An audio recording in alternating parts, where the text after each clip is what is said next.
พี่น้องต้นเข่าสุปิยาทำน้ำตาแฟนเอฟซีไหลพี่น้องเอ๋ยกับการกล่าวบทความที่ได้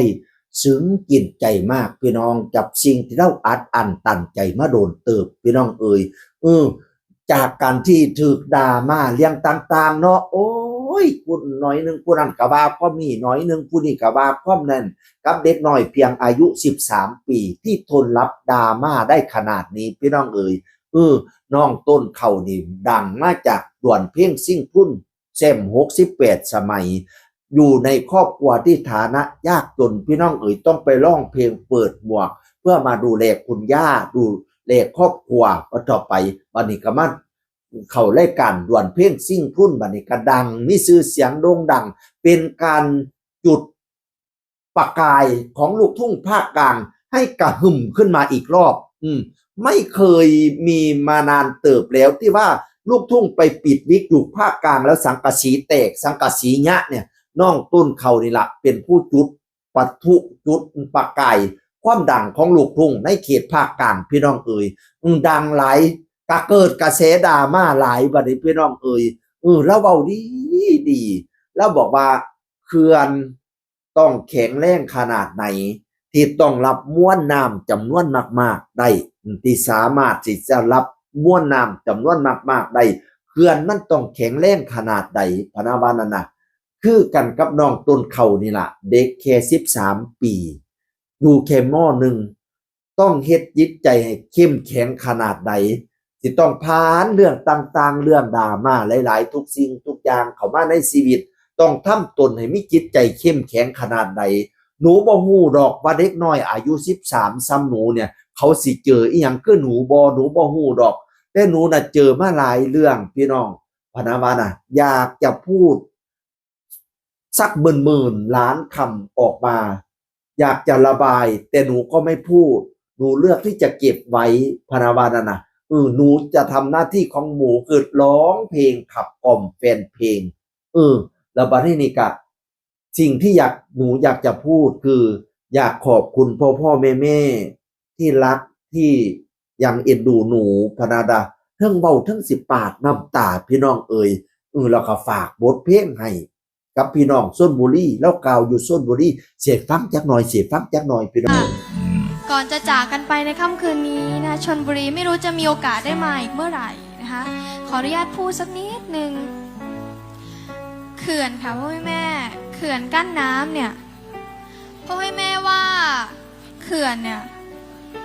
มันจะต้องแข็งแรงมากแค่ไหนคะถึงจะรองรับมวลน้ำนะคะได้มากมายมหาศาลได้นะคะเขาต้องแข็งแรงมากๆจริงๆนะคะ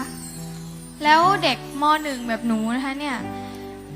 ต้องเรียนหนังสือไปด้วยก็ต้องร้องเพลงไปด้วยนะคะเพื่อหาเงินเรียนหนังสือเพื่อย่าเพื่อครอบครัวนะคะเพื่อตัวเองเพื่อพ่อเพื่อทุกๆคนเลยที่หนูรักนะคะแล้วหนูจะต้องเข้มแข็งแค่ไหนนะคะหนู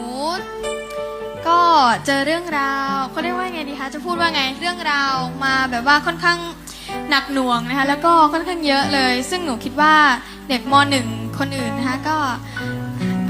อาจ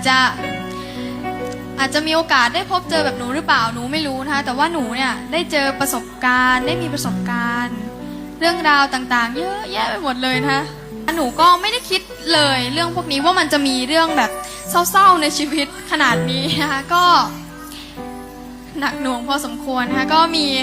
แอบร้องไห้บ้างแอบเศร้าบ้างพอสุดท้ายแล้วคำที่สำคัญที่สุดที่หนูควรจะพูดที่หนูควรจะทำออกจากหัวใจของต้นข้าวนะคะคือคำว่าอะไรรู้ไหมคะ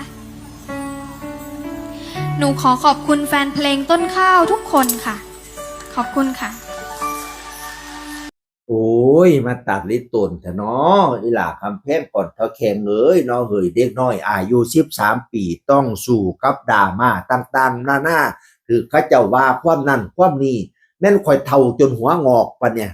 บางคนมาเมนด่าข่อยเป็นหยังจังเว้าจังสั่นเป็นหยังจังว่าจังซี่คือเป็นคนแบบนี้เพราะยายอันนี้แค่ด่าแค่2-3 คนนี่ข่อยก็รู้สึกว่าหัวใจข่อยมันเป้วล่ะดิพี่น้องมันรู้สึกเมียในหัวจิตหัวใจดิ บัดนี้น้องพ่อกระแสดราม่าบัดนี้แค่อายุแค่13 ปี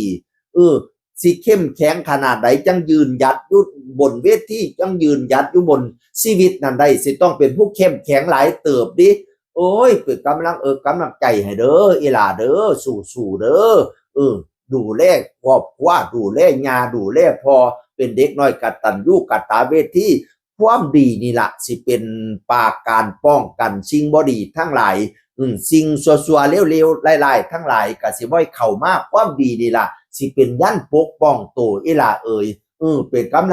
ลังใจให้เด้อน้องต้นข้าวสุปปียาเสียงคนเก่าเว้าสู่ฟังสวัสดีครับสวัสดีครับ